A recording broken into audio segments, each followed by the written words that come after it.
जय श्री राधे कृष्ण। भक्त भक्ति भगवंत गुरु चतुर नाम बपु एक, इनके पद वंदन किए नाशय विघ्न अनेक।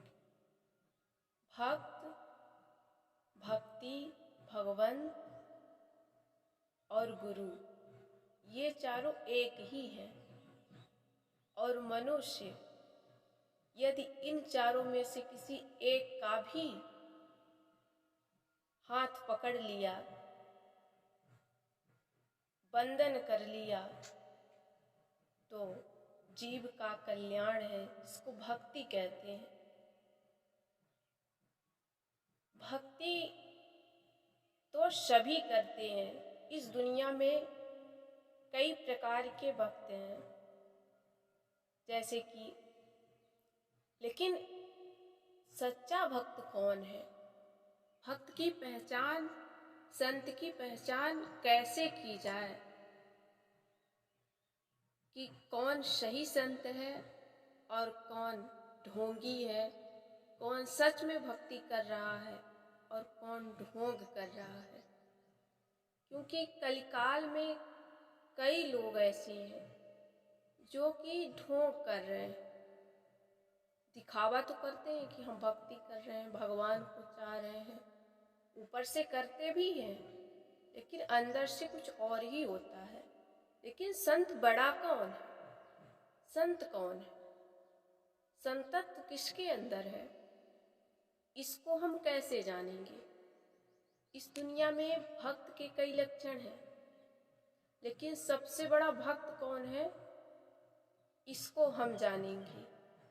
जैसे कोई जा रहा है और उस इंसान को यदि अपशब्द कह दो, गाली दे दो, कुछ कह दो, और वो सुन के मुस्कुरा करके आगे निकल जाए, आपको कुछ भी जवाब ना दे, वो भगवान के ऊपर छोड़ दे कि हो गया, वो जो भी कह रहा होगा, तो मेरे ठाकुर जी हैं, मेरे कान्हा जी हैं, मेरे बांके बिहारी जी हैं, मेरे राम जी हैं, वो उनको जवाब देंगे, हम क्यों जवाब दें, और हंस करके मुस्कुरा करके वहाँ से निकल जाता है। तो समझिए वो बड़ा संत है, वो उसी के अंदर संतत्व है, वही भगवान की भक्ति कर रहा है। जैसे कि गांधी जी बोलते थे कि कोई आपके एक गाल में यदि थप्पड़ मार रहा है तो आप कुछ कहिए मत, अपना दूसरा गाल भी आगे कर दीजिए। क्या हम ऐसा करते हैं? क्या आप ऐसा करते हैं?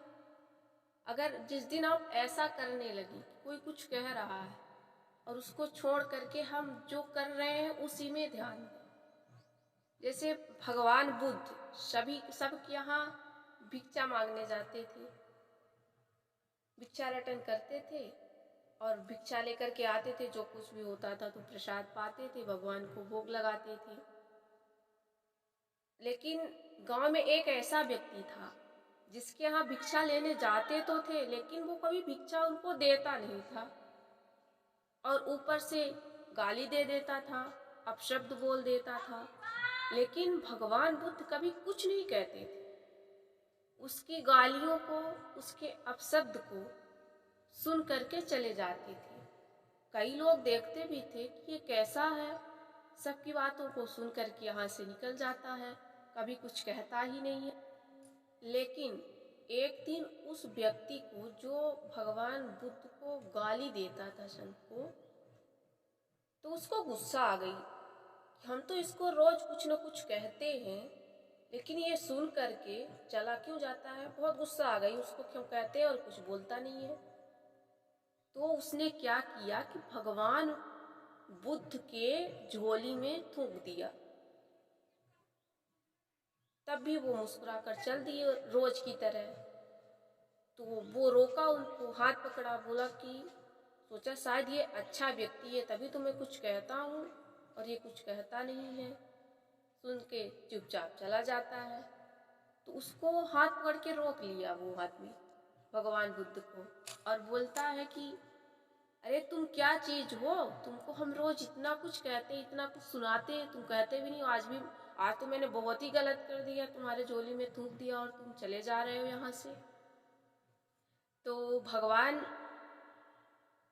जो संत थे, बुद्ध थे, भगवान जी, वो कहते हैं कि एक बात बताओ, यदि तुम्हारे हाथ में कुछ सामान है, पत्थर है, कोई गिलास है, कटोरी, कुछ भी, तो उसको अगर तुम मुझे दे रहे हो और मैं ले नहीं रहा हूँ, तो क्या वो मेरे पास आ जाएगी अपने आप?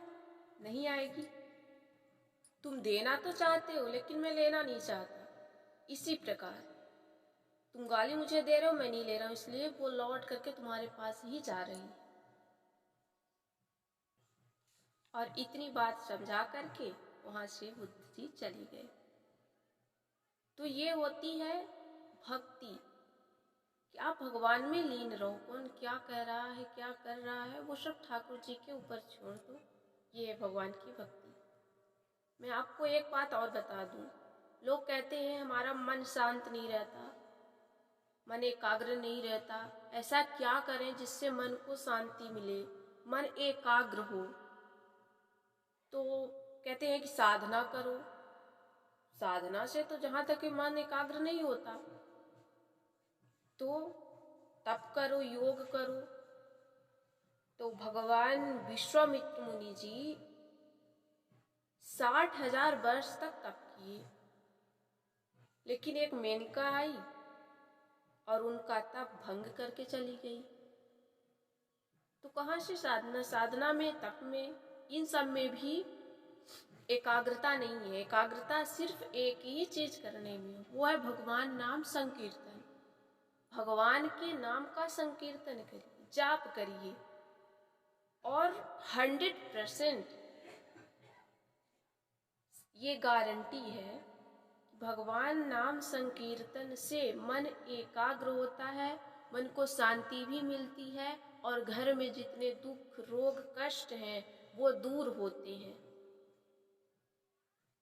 ये तो अब प्रश्न ये आता है कि कह तो दिए, लेकिन क्या ऐसा होगा?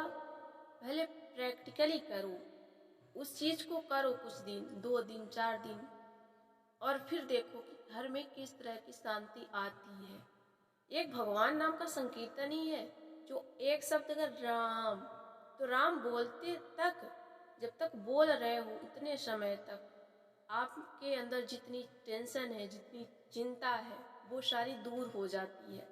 मन एकाग्र होता है राम कहने से, कृष्ण कहने से, सीता राम कहने से।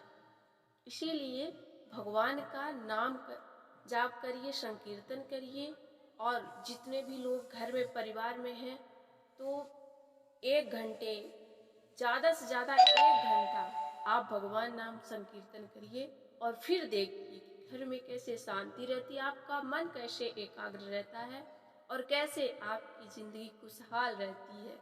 क्योंकि भगवान नाम ही एक ऐसा मंत्र है, एक ऐसा जाप है कि जिसको जपने से इंसान खुश रह सकता है, सुखी रह सकता है, और सारी चिंताओं का त्याग कर सकता है। कहते हैं ना, चिंता करे सो मिले बीमारी, और चिंतन करे सो मिले बिहारी। तो चिंतन करिए। और इसी के साथ जय श्री राधे, जय श्री कृष्ण।